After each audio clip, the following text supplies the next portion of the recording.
Hey guys, how's it going? Welcome back, of course, to the Time Bomb channel. I hope all is good in your part of the world. Just before we get into the review today, is anyone hungry? Yeah, I'm up for a little humble pie today, and that's because I dislike almost everything about the new Seiko Sports 5 range, that 5KX stuff. But there is one coming out next month that has me contemplating ye olde humble pie. Dang, look at that thing. I think they've nailed it. You've got everything on there from black lumen fill to a dragon on the dial there, which is actually based on a doodle from the legend himself.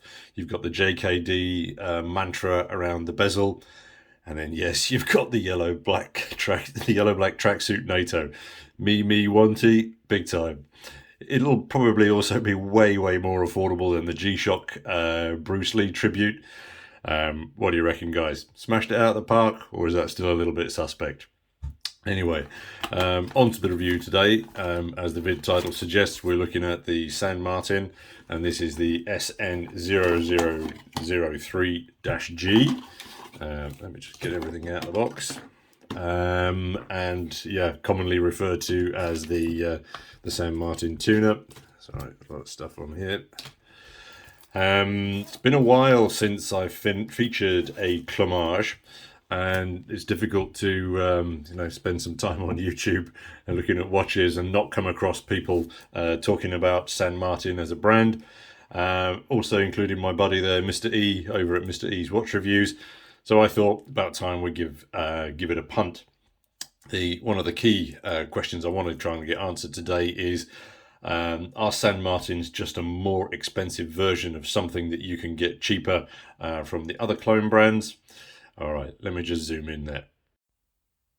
Yeah, just while I'm doing the peel, going on to say, talking about clomages, I mean, I've been to see many tribute bands in the past, and some of them are really good.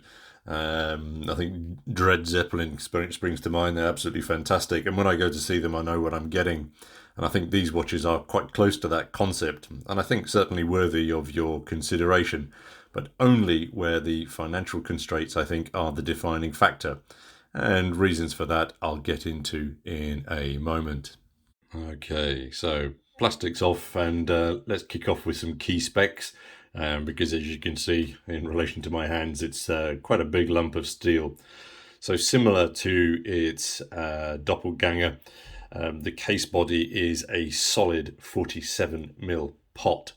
Now that, of course, is just the base wrist print, because it does slim a little as it rises to the top. So it's around 43 mils across the top there.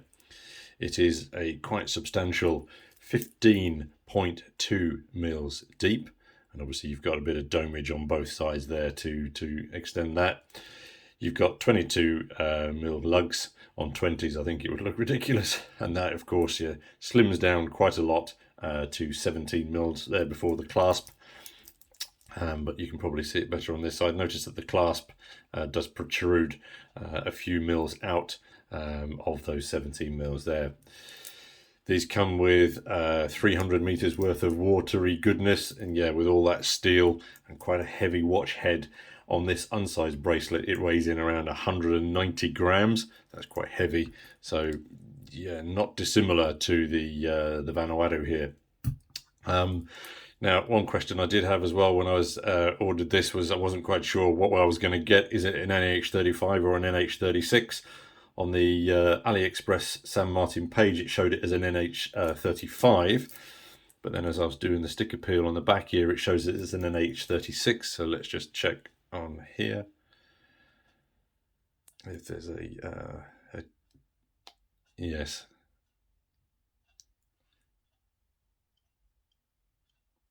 You just hear the click there, so there's a ghost date wheel. So I'm wondering if that's a 35, not a 36. Talking about the sapphire up top, you get a nice bit of domage up there, and the AR coating, I think, has been sensitively applied, because if you compare it to the steel dives, I prefer this one massively, because the coating is far less blue purple and doesn't impact so much on the dial itself. Personal choice, of course. The dial, I think, is well executed. The minute track on the Rehort there, and yeah, I like the little logo under the 12 there. I don't think it looks misplaced. Another thing that I was noticed when I was taking those plastics off is that the bracelet joint at the lugs here feels a little bit flimsy to me.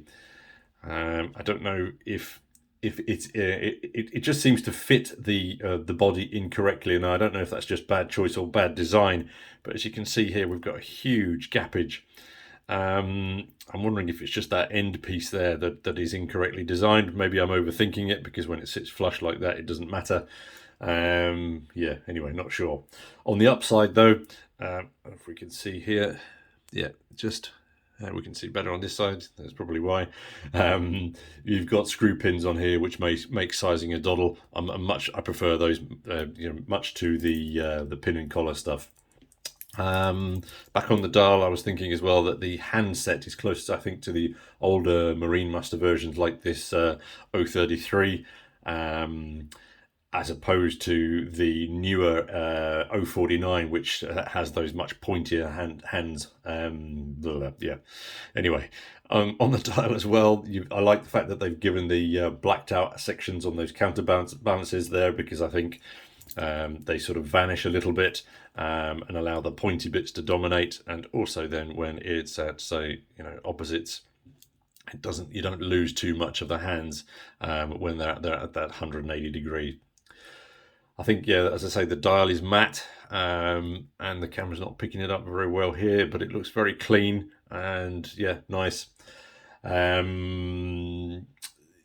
you may have spotted it already. And that's the biggest issue, I think, on this watch, and that is the dial alignment. I was looking. I've just put the hands over the top there. Let's get them out of the way. So when I was looking at it, I thought that the 12 triangle looks a little bit off. It almost sits a little bit to the right.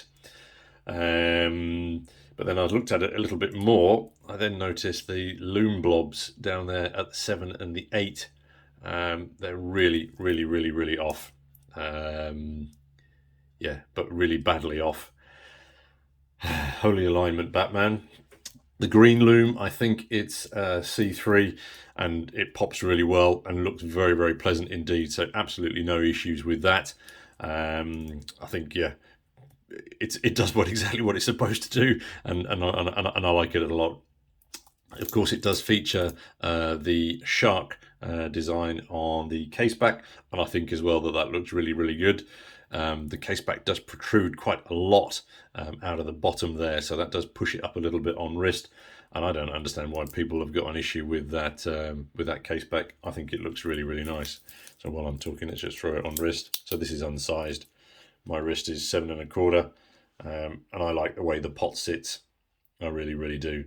Yes, it feels heavy, but again, I like that.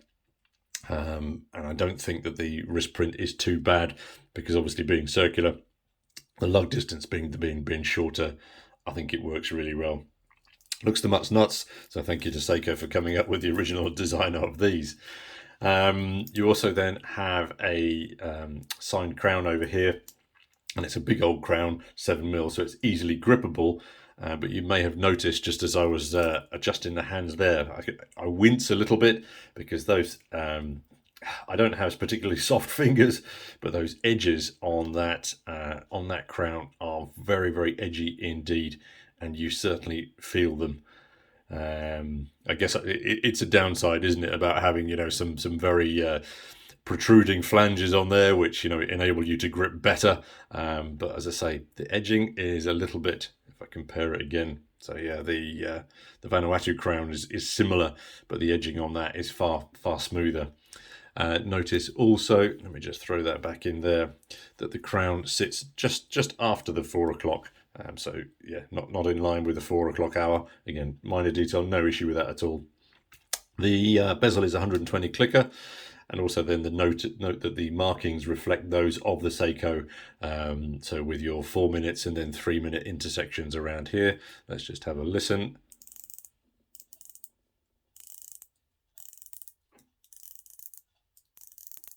Yeah, it works very nicely. There isn't a massive amount of grippage around here, so you do need to sort of edge it around, and that's simply because of the distance here and the flanging there that you've got to avoid that steel shroud. That's the second time I said flange. I shall stop that. There's no back play whatsoever, so it fits absolutely perfectly. So it just makes it even worse that the dial alignment is that bad, because everything else around the watch seems to be working very well. And that brings us, I guess, to the big question: should you buy it? Well, I won't be buying another one in a hurry, because to me that dial alignment is it's too off. It's too bad. I had high hopes for San Martin, so I'm a little bit miffed that it hasn't stood up to the hype. I think if you're looking for a watch that has solid build and very decent finishing on the steel, everything like that, and you don't want to pay around 8 times as much for a real tuna, then this is certainly going to work for you. I think that bezel, slippery when wet, is going to be very difficult to use, and also when gloved as well. But again, the looks of the watch, it mimics its bigger brother, sister, very, very well indeed. So yeah, a lot of good things about the watch. The bracelet is also not too bad in comparison to the bracelet I got off my my Willard the other day. So despite the minor issue here that I've flagged, it's decent. There's not too much flex in it whatsoever. Is it worth the RRP price that they advertise of $365? In my view, not a chance. One of the major issues I have with the brand is buying through AliExpress. I mean, forget customer service with AliExpress. It just simply doesn't exist. It once took me over 6 months to get a refund. The stress, the drama, and the gameplay that you have to go through, to me, is just plain silly. Not interested in doing it anymore. On balance, if for the price, if you want a steel beater that looks very, very good because of its heritage, and I think even with some dings, it's going to look even better. And on big wrists, it's going to look very, very handsome indeed. If you want something a little bit more refined, then save up and look at other options. A couple there, in case you're asking for some opinions. As always, these, of course, are just my views based on what I've got on wrist, so it'll be good to hear your thoughts. Or also, am I being a little bit too obsessive and OCD on things, or are these real concerns when buying watches? Yeah, interesting. All right, guys, that's a wrap for today. Thanks as always for your time and view, and catch you all in the next watch vid. Cheers.